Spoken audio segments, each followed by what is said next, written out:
এখন এখন 20 টাকার ভাগ দে। তুই 10 টাকার ভাগ দিছু?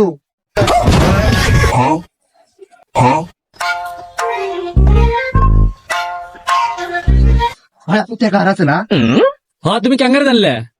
এই যে আমি 10 টাকা পাইছিলাম আর 20 টাকা ওর কাছে। হর 20 টাকা হারানি তো আমার 10 টাকা হারাছে।